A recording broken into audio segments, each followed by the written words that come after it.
नमस्कार, आप देख रहे हैं आईपीएस 24। मैं हूं आपके साथ राहुल सिन्हा। मध्य प्रदेश की खबरों में आपका स्वागत है। खबरों को देखेंगे विस्तार से। कोरोना संक्रमण से मार्च और अप्रैल में मध्य प्रदेश में 1 लाख से भी ज्यादा मौत के कमलनाथ के दावे पर राजनीति गर्मा गई है। सत्ताधारी बीजेपी अब कमलनाथ से इस बात का प्रमाण मांग रही है। दरअसल मध्य प्रदेश कांग्रेस के अध्यक्ष कमलनाथ ने आज प्रेस कॉन्फ्रेंस करके आरोप लगाया कि शिवराज सरकार कोरोना से मौत के आंकड़े छिपा रही है। उन्होंने दावा किया कि मार्च अप्रैल में शमशान और कब्रिस्तान में 1,27,530 शवों में से 1,02,002 शवों का कोविड प्रोटोकॉल के तहत अंतिम संस्कार किया गया। इस पर प्रदेश के गृह मंत्री नरोत्तम मिश्रा ने कहा कि कमलनाथ उनके दावे का प्रमाण दें। मैं इस्तीफा दूंगा, नहीं तो कमलनाथ इस्तीफा दें। उन्होंने कहा कि भ्रम फैलाकर भय फैलाना कांग्रेस की संस्कृति है। वहीं प्रदेश बीजेपी अध्यक्ष वीडी शर्मा ने भी कमलनाथ के दावे को झूठा और भ्रामक करार दिया। केंद्रीय मंत्री फग्गन सिंह कुलस्ते ने कहा कि कमलनाथ को कुछ प्रमाण हो तो देना चाहिए।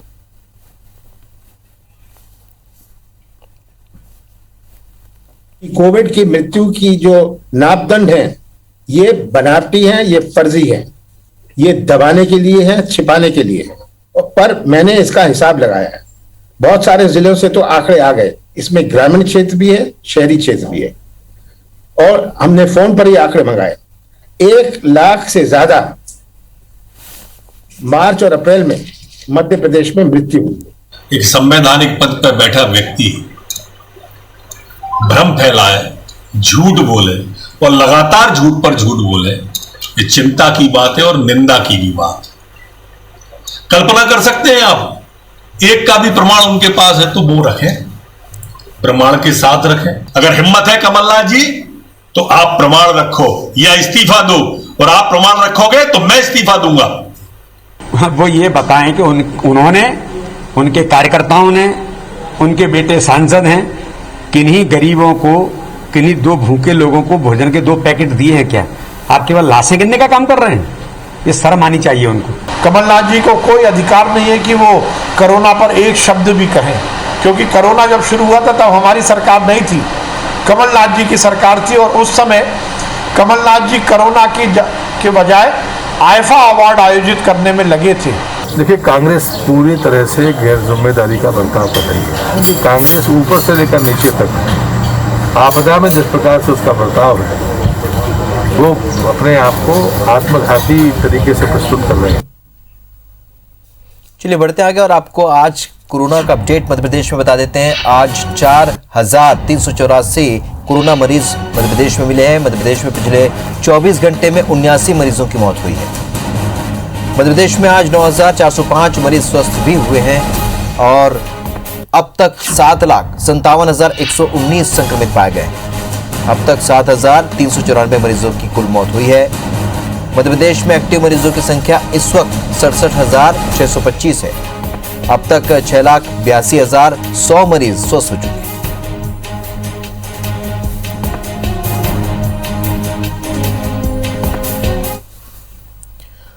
कोरोना के बीच अब ब्लैक फंगस लगातार खतरनाक होता जा रहा है। इस संक्रमण के चलते कुछ मरीजों की आंख तक निकालनी पड़ रही है। ये बीमारी जानलेवा भी साबित हो रही है। राजस्थान सरकार ने स्थिति संभालने के लिए इस बीमारी को मुख्यमंत्री चिरंजीवी योजना में शामिल कर लिया है। यानी अब सरकारी ही नहीं बल्कि प्राइवेट अस्पताल में भी मरीज का फ्री में इलाज होगा। केंद्र सरकार ने भी गुरुवार को सभी राज्यों को चिट्ठी लिखकर ब्लैक फंगस के लिए अलर्ट किया था। केंद्र ने सभी राज्य सरकारों से कहा है कि ब्लैक फंगस को महामारी एक्ट के तहत नोटेबल डिजीज घोषित किया जाए। यानी राज्यों को ब्लैक फंगस के केस, मौतों, इलाज और दवाओं का हिसाब रखना होगा। मध्य प्रदेश की राजधानी भोपाल में बीते 28 दिन में ब्लैक फंगस के 239 मरीज सामने आ चुके हैं। 10 मरीजों की मौत हो चुकी है, जबकि 174 पेशेंट अस्पताल में है। इनमें से 129 की सर्जरी हो चुकी है। सरकार भोपाल में सिर्फ 68 मरीज ही बता रही है और पूरे राज्य में 585 मरीज बताए जा रहे हैं। पूर्व मुख्यमंत्री कमलनाथ ने सरकार पर निशाना साधा है। वहीं चिकित्सा शिक्षा मंत्री विश्वास सारंग ने कहा है कि ब्लैक फंगस को रोकने के लिए सरकार पूरे जतन कर रही है। अब ब्लैक फंगस शुरू हो गया। आज अखबारों में पढ़ा कि व्हाइट फंगस आ रहा है। इसका कोई इलाज नहीं। आयुष्मान योजना में इसको अभी घोषित नहीं किया। 50,000 50,000 या 50 लाख रुपए लगते हैं इसकी वैक्सीन के लिए, इसका क्या प्रबंध है? म्यूकोरमाइकोसिस के इलाज के लिए हमारी सरकार पूरी मुस्तैदी के साथ काम कर रही है। हम ये सुनिश्चित कर रहे हैं कि इसका इलाज हम कर सके और उसके लिए हमने अलग से म्यूकोर यूनिट की स्थापनाएं की हैं। नेजल एंडोस्कोपी का हम कार्यक्रम कर रहे हैं। मध्य प्रदेश के विधानसभा अध्यक्ष गिरीश गौतम ने कहा है कि 80% विधायकों ने वैक्सीनेशन करवा लिया है, तो वहीं मानसून सत्र समय से होने के संकेत भी उन्होंने दिए हैं। उन्होंने बताया कि विधानसभा कार्रवाई से विलोपित करने वाले शब्दों की सूची तैयार हो चुकी है, जल्द ही उसे अंतिम रूप दिया जाएगा। गिरीश गौतम ने जानकारी देते हुए बताया कि कोरोना संकट काल में विधायक अपनी निधि से जनता की मदद कर रहे हैं। खुद उन्होंने 52 लाख की सहायता दी है। वहीं विधानसभा की कार्रवाई के लाइव प्रसारण के सवाल पर विधानसभा अध्यक्ष गिरीश गौतम ने कहा कि इस पर भी चर्चा चल रही है, जल्द ही फैसला ले लिया जाएगा। रीवा में हमारे सारे विधायकों ने, जैसे 52 लाख हमने दिया, राजेंद्र जी ने दिया 20 लाख के आसपास, माने ऐसा कोई विधायक नहीं रीवा के भीतर जिनने अपना विधायक निधि का पैसा नहीं दिया जिसका उपयोग न हो गया हो। उससे जो कंसंट्रेटर, ऑक्सीजन या एम्बुलेंस सब कुछ खरीदे जा चुके हैं। दमोह से नवनिर्वाचित कांग्रेस विधायक अजय टंडन ने आज विधायक पद की शपथ ली। मध्य प्रदेश विधानसभा अध्यक्ष गिरीश गौतम ने उन्हें पद और गोपनीयता की शपथ दिलाई। इस दौरान नेता प्रतिपक्ष कमलनाथ, पूर्व विधानसभा अध्यक्ष एनपी प्रजापति, कांग्रेस विधायक सज्जन सिंह वर्मा और पीसी शर्मा समेत कांग्रेस के कई नेता मौजूद रहे। कमलनाथ ने कहा कि दमोह की जीत सौदेबाजी की राजनीति करने वालों के लिए एक सबक है। सच्चाई का साथ देने के लिए दमोह की जनता को बधाई देता हूं। वहीं अजय टंडन ने कहा कि दमोह का विकास और वहां के लोगों की समस्याओं का समाधान उनकी प्राथमिकता होगी। वहीं हार के बाद बीजेपी में मचे घमासान पर उन्होंने कहा कि बीजेपी के लोग आपस में लड़ रहे हैं। हार का ठीकरा तो मुख्यमंत्री और वीडी शर्मा को अपने ऊपर लेना चाहिए। अजय टंडन ने जयंत मलैया की जमकर तारीफ की।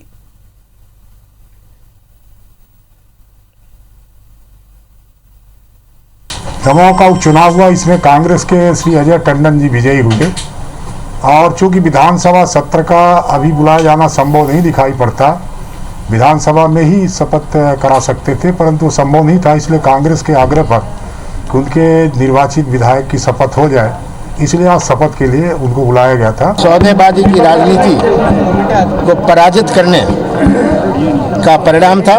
मैं दमोह के मतदाताओं को बधाई देता हूं कि उन्होंने सच्चाई पहचानी और सच्चाई का साथ दिया। प्रदेश में और देश में एक संदेश भेजा कि ये घिनौनी राजनीति चलने वाली नहीं है। दमोह उपचुनाव में सबसे पहले तो दमोह की जनता की जीत है, उसके बाद में कांग्रेस की जीत तो है ही है। कमलनाथ जी के नेतृत्व में जो 15 महीने कांग्रेस ने काम किया था, वह काम जनता ने पसंद किया है और जनता 2023 में पुनः कांग्रेस को स्थापित करना चाहती है। आज पूर्व प्रधानमंत्री राजीव गांधी की पुण्यतिथि है और इस मौके पर बीजेपी के सीनियर लीडर और राज्यसभा सांसद ज्योतिरादित्य सिंधिया ने ट्वीट कर उन्हें नमन किया। पूर्व प्रधानमंत्री राजीव गांधी को आधुनिक भारत का निर्माता और भारत रत्न बताया। अपने इस ट्वीट पर सिंधिया ट्रोल हो गए, जिसके बाद उन्होंने अपने ट्वीट को एडिट किया और राजीव गांधी को आधुनिक भारत के निर्माता और भारत रत्न कहे जाने वाली लाइन हटा ली। सिंधिया के इस लाइन को हटाने के बाद वो कांग्रेस के निशाने पर आ गए। कांग्रेस प्रवक्ता नरेंद्र सलूजा ने सिंधिया के दोनों ट्वीट को रिट्वीट कर उन पर तंज कसा। सलूजा ने ट्वीट में लिखा कि जनसेवक जी को इतना डर है क्या बीजेपी में, सच लिखने में भी डर। स्वर्गीय राजीव गांधी जी आधुनिक भारत के निर्माता थे, भारत रत्न है। ये मोदी शाह की पार्टी है, कांग्रेस नहीं, जहां विचारों की स्वतंत्रता है।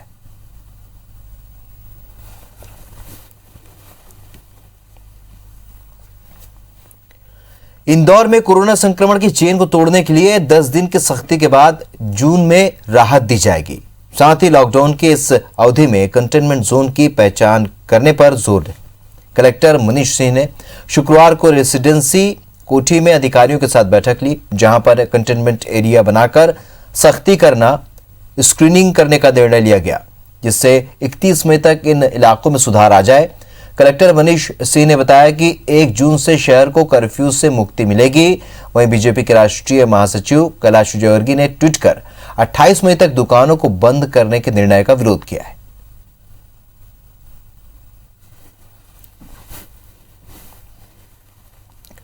कोरोना संक्रमण को लेकर मुख्यमंत्री शिवराज सिंह चौहान ने जिला क्राइसिस मैनेजमेंट समिति की बैठक की और इस दौरान उन्होंने टेस्टिंग रणनीति, कॉन्टैक्ट ट्रेसिंग और माइक्रो कंटेनमेंट जोन बनाकर कोरोना संक्रमण रोकथाम का निर्देश अधिकारियों को दिया। बैठक में भोपाल संभाग में 31 मई तक कोरोना कर्फ्यू सख्ती के साथ आगे बढ़ाने का निर्णय लिया गया। सीएम ने कहा कि मई महीने के बाद क्रमबद्ध रूप से जीवन सामान्य होगा। जिला कलेक्टर ने यह सुनिश्चित करें कि एक भी टीका व्यर्थ न जाए। जहां आवश्यकता हो वहां एरिया स्पेसिफिक रणनीति लागू की जाए। मुख्यमंत्री ने निर्देश दिया कि कोरोना संक्रमितों को ऑक्सीजन अस्पताल में डॉक्टर की देखरेख में ही लगवाई जाए। इसके अलावा सीएम ने भोपाल संभाग की कोविड-19 की समीक्षा बैठक भी की। बैठक में भोपाल, सीहोर, रायसेन, विदिशा और राजगढ़ कलेक्टर ने विस्तृत जानकारी दी। सीएम ने ब्लैक फंगस के इलाज के लिए विदिशा मेडिकल कॉलेज में भी यूनिट स्थापित करने का निर्देश दिया।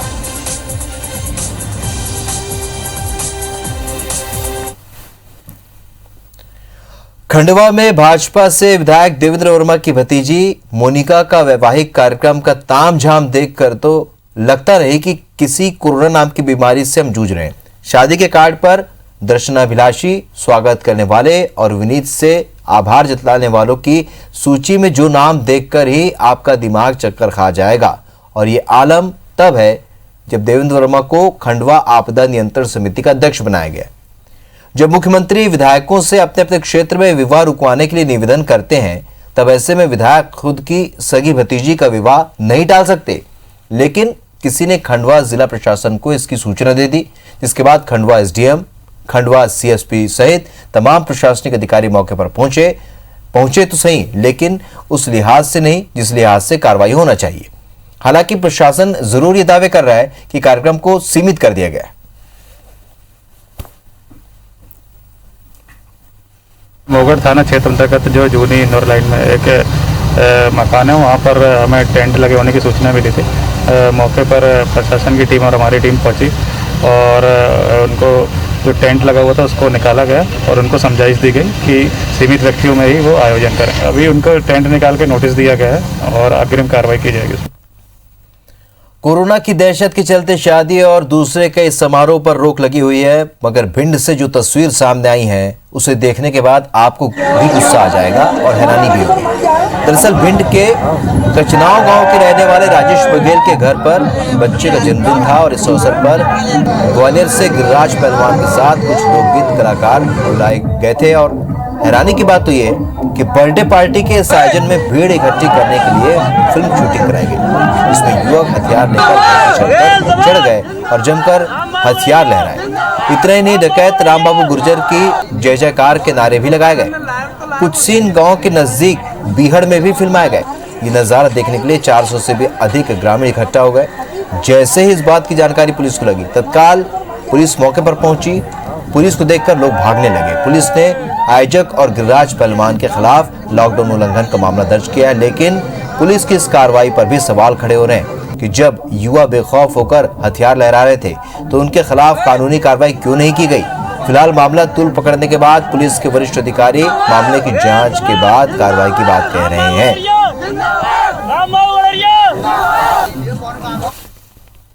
कुछ लोग कचनाव कला गांव के पास में एकत्र हुए। सूचना पे तस्दीक के लिए थाना प्रभारी को भेजा गया था और उस पर जब जमावड़ा मिला तो चूंकि लॉकडाउन चल रहा है तो इस आधार पे वैधानिक कार्रवाई थाने पे एक अपराध पंजीबद्ध किया गया है। काफी लोग राइफल लेके घूम रहे हैं और आप जो खबर दे रहे हैं इसके बारे में इसकी सत्यता की जांच करा के अग्रिम कार्रवाई कराई जाएगी।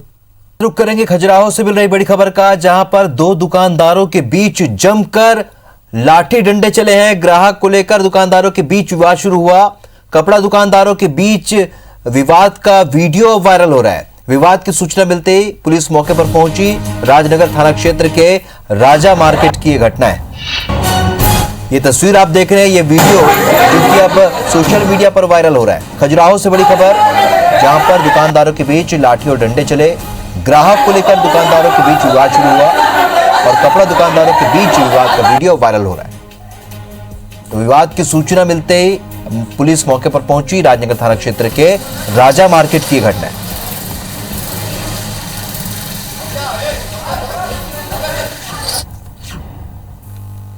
बढ़ते आगे, राजधानी भोपाल के सबसे बड़े हमीदिया हॉस्पिटल से चोरी किए गए 863 इंजेक्शन का उलझा केस अब तक नहीं सुलझ पाया है। कहा यह भी जा रहा है कि शायद ही अब इस जांच का खुलासा हो, क्योंकि इस केस में अफसर और जनप्रतिनिधियों के नाम सामने आ चुके हैं। लिहाजा अचानक उसी रहस्यमय तरीके से 70% इंजेक्शन का मिलान हो जाता है, जिस रहस्यमय तरीके से चोरी की रिपोर्ट लिखाई गई। दरअसल हमीदिया प्रबंधन की तरफ से 17 अप्रैल को चोरी की रिपोर्ट दर्ज हुई। आज 1 महीने से अधिक का वक्त बीत चुका है, जांच के नाम पर कुछ नहीं हुआ। लेकिन इस 1 महीने में एक बात निकलकर सामने आई, वो ये है कि पुलिस मानने को तैयार नहीं है कि चोरी हुई है। ऐसे में सवाल ये भी उठ रहा है कि जब चोरी हुई नहीं तो पुलिस ने अब तक हॉस्पिटल प्रबंधन पर झूठी FIR के आरोप में कार्रवाई क्यों नहीं?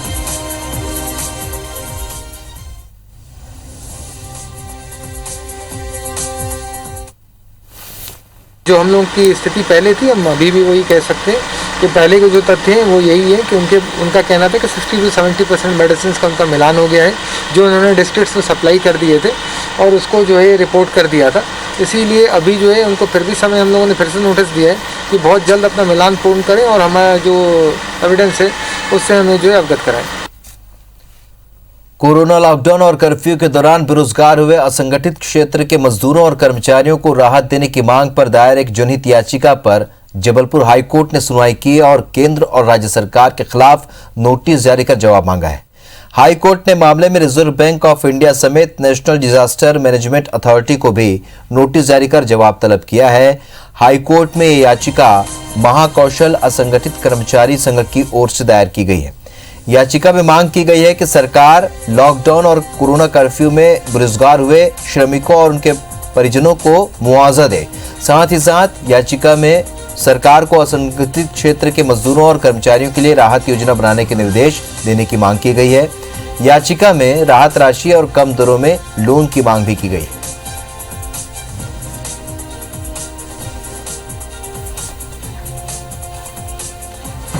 और याचिकाकर्ता ने अपनी याचिका में प्रार्थना की गई है कि इस प्रकार के छोटे दुकानदार, गरीब मजदूर, असंगठित मजदूर को सहायता उपलब्ध कराई जाए। माननीय उच्च न्यायालय ने भारत सरकार को, रिजर्व बैंक को, मध्य प्रदेश शासन को और नेशनल डिजास्टर मैनेजमेंट को नोटिस जारी कर जवाब मांगा है।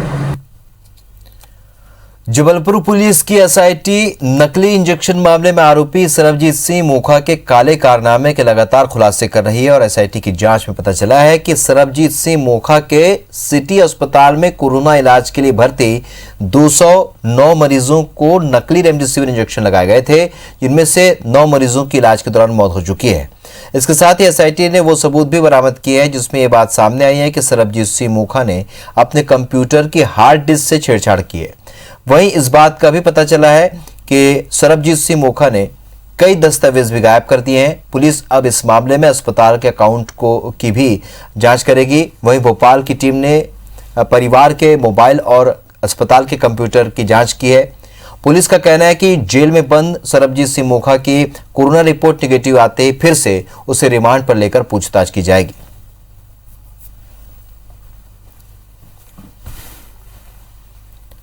ग्वालियर जिले के भीतरवार ब्लॉक के बड़ेरा भारस ग्राम पंचायत ने जागरूकता की मिसाल पेश की है। ग्वालियर जिला मुख्यालय में करीब 23 किलोमीटर दूर ये पंचायत आज कोरोना मुक्त हो चुकी है। पंचायत में 5 गांव हैं, जिसमें आज की तारीख में कोई भी संक्रमित केस नहीं है। इतना ही नहीं, पंचायत में 90% लोगों को वैक्सीन लग चुका है। पंचायत ने वैक्सीन को लेकर जागरूकता अभियान चलाया। अधिकारियों का कहना है कि जिस समय ग्वालियर जिले में वैक्सीनेशन का अभियान शुरू हुआ था, उस दौरान शहर में ज्यादा रिस्पांस नहीं मिल रहा था, तो ग्रामीण इलाके में टीकाकरण का काम शुरू किया। कुछ पंचायतों ने तो काफी अच्छा काम किया, लेकिन बड़ेरा भारस पंचायत ने वैक्सीन लगवाने में अग्रणी भूमिका निभाई और अप्रैल में ही पूरा गांव वैक्सीन लगाकर कोरोना से मुक्त हो गया।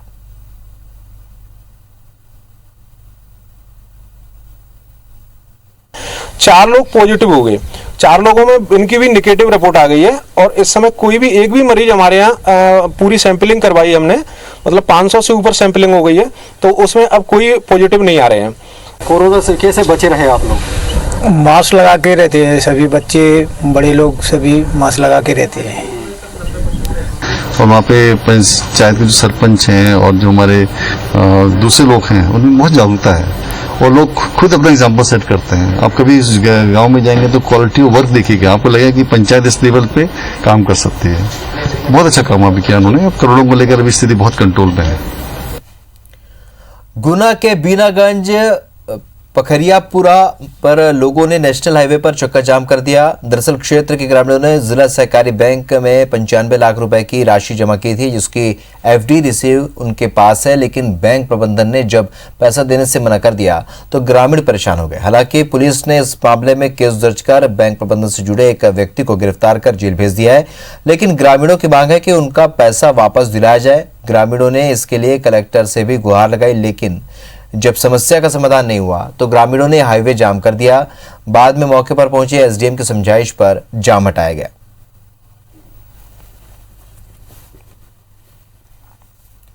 कोरोना कर्फ्यू के बीच लॉकडाउन ने दाम्पत्य जीवन में एक नई समस्या पैदा कर दी है। लॉकडाउन के कई ऐसे साइड इफेक्ट सामने आ रहे हैं जिसमें भरा पूरा परिवार टूटने की कगार पर है। दरअसल कोरोना कर्फ्यू के चलते एक छत के नीचे 24 घंटे रह रहे पति पत्नी के बीच झगड़े बढ़ गए। पति पत्नी के बीच मोबाइल इसकी सबसे बड़ी वजह बन रहा है। पति पत्नी के बीच मोबाइल वो का काम कर रहा है। वर्क फ्रॉम होम कर रहे पति का पूरा दिन मोबाइल के साथ गुजरता है। ये पत्नियों को रास नहीं आ रहा। मोबाइल देखने पर या मोबाइल में व्यस्त होने पर कारण पूछने पर हर रोज पासवर्ड बदला हुआ मिलता है। लिहाजा इन कारणों से घरों की चारदीवारी के अंदर अशांति पैदा हो रही है। बीते 1 महीने में भोपाल कुटुंब न्यायालय के दरवाजे पर वकील और काउंसलर्स के पास अलग अलग शहरों से करीब 300 से भी ज्यादा मामले पहुंच चुके हैं और इन मामलों की संख्या कोरोना कर्फ्यू में बढ़ी है। अंदाजा ये भी लगाया जा रहा है कि न्यायालय खुलते ही कई परिवार टूट सकते हैं। कोरोना के कारण कुटुंब न्यायालय में नए मामले लेने बंद हो चुके हैं। फिलहाल काउंसलर और वकील ऑनलाइन ऐसे प्रकरणों का निपटारा कर रहे हैं। मुख्य वजह जो है वो मोबाइल है। जैसे अभी बच्चों की ऑनलाइन क्लासेस चल रही हैं, तो जो माँ है उसका नंबर रजिस्टर्ड कर दिया गया। बच्चे ऑनलाइन क्लासेस माँ के मोबाइल पर अटेंड करते हैं, उसके बाद होमवर्क भी उसी मोबाइल से करना। वहीं जो पिता है वो घर पर रहने के पश्चात भी बच्चों की केयर कंसर्न करने में भी भागीदारी नहीं निभाता, घर के काम करने में भागीदारी नहीं निभाता। तो ये सारे प्रकरण हो सकता है कोर्ट खुलने के बाद कोर्ट तक भी पहुंचे। तो मध्य प्रदेश की खबरों फिलहाल इतने। अपडेट के लिए बने रहिए IBC 24 के साथ। नमस्कार।